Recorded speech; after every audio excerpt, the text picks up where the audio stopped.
ऐसी इच्छाएं होती थी।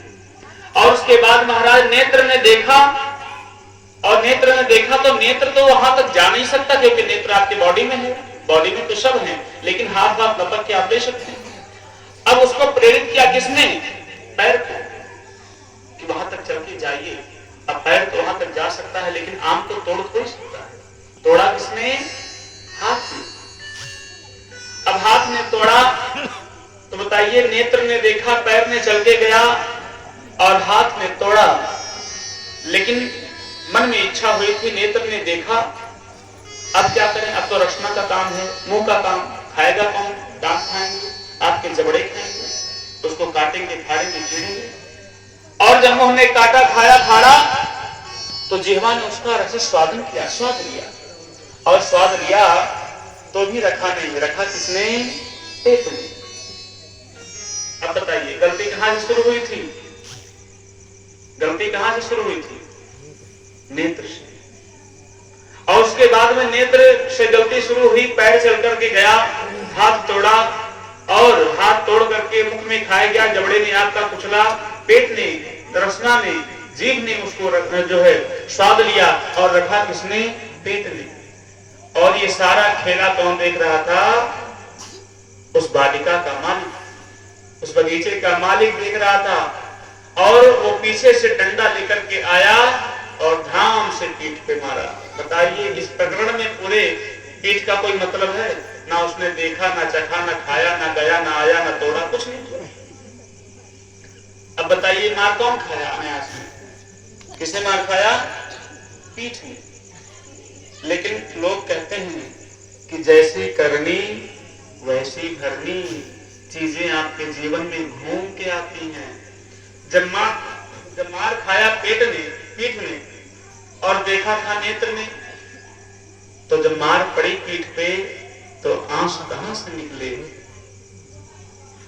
आंसू कहां से निकला? नेत्र से। गलती कहां से शुरू हुई थी? नेत्र से। इसलिए आपके जीवन में नेत्र का सबसे मोस्ट इंपॉर्टेंट वर्क है। और नेत्र की सुलभता तब होगी, ये तो दृष्टांत है। आपके जीवन में महाराज नेत्र की सुलभता तब होगी जब तक आप भगवान के दर्शन नहीं करेंगे। जीवन के लौकिक उपयोगिता को त्याग करके या उसको करते रहिए, उसको कोई मना नहीं कर रहा। हम किसी कथा में नहीं कहते आप घर परिवार अटाली छोड़ के चले जाइए हिमालय के कंदर्प में, असंभव है, इम्पॉसिबल। जो नहीं कर सकते उसको नहीं कहा जाएगा। हम तो अपने लोग भी जैसे अपने कलाकारों को प्रेरित नहीं करते कि आप भी मेरे जैसा करिए। नहीं कर सकते, मत करिए। जो मेरे बस की बात है, जो मैं कर सकता हूं उसको करता हूं। लेकिन आपके जीवन में, आपके शरीर में नेत्र की उपयोगिता ये है कि जीवन को भोगते हुए भी भगवान श्री ठाकुर जी महाराज जी के श्री चरणों का दर्शन भी किया करिए। तब जाकर के आपके नेत्र का सफलता वो सफल होगा। जिह्वा की सफलता कब होगी? केवल चाउमीन बर्गर खाने से नहीं। जिह्वा की सफलता तब होगी महाराज जब आप भगवान श्री राम नाम का रस स्वादन करेंगे तब। इसलिए कहा गया है, कहते हैं कि ये नेत्र ऐसे हैं कि नेत्र अगर कहीं किसी से लड़ जाए तो क्या हो जाए? प्रेम हो जाए। प्रेम तो पहले होता था, अब तो प्यार हो जाता है, जिसमें जूता राशन मिलता है। ये नेत्र ऐसे हैं जब कहीं पर लड़ जाए तो प्यार हो जाए, और कहीं ठीक ढंग से लड़ जाए तो बोले आपका कल्याण हो जाए, और कहीं भगवान के श्री चरणों से लड़ गया तो बोले जीवन उद्धार हो जाए। इसलिए कहते हैं छाप तिलक सब छीनी रे मुझ नैना मिलई के, सब छीनी मुझ नैना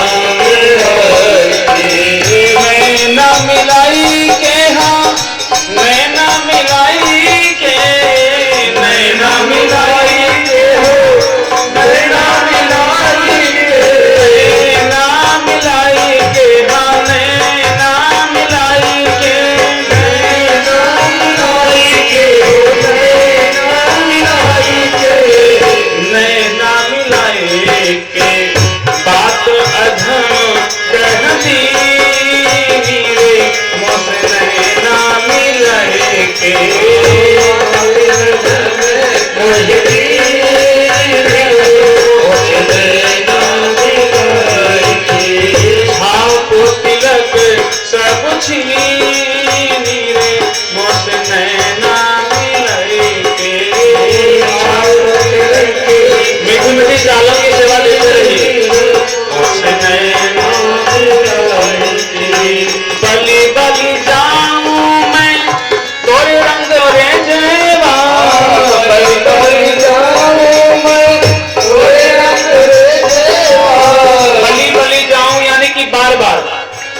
भी लेकर जाइए। कहते हैं बली बली कहाँ जाऊं तोरे रंग रजमा, यानी कि आपके आंगन के समक्ष आप इस धाम अयोध्या जी में किसी भी मंदिर में जाएंगे, आप रोड से दर्शन करेंगे और ठाकुर जी का विग्रह दिखेगा। वहां से इस सेटिंग से बनाया जाता है महाराज। किसी भी मंदिर में आप 2-4 बीघा दूर भी रहेंगे अगर उस आश्रम में, तो देखेंगे बाहर से ठाकुर जी का एकदम कपाट वहां से दिखेगा महाराज, पूरा कपाट एकदम खुला रहता है। इसलिए कहते हैं बलि बलि जाऊं मैं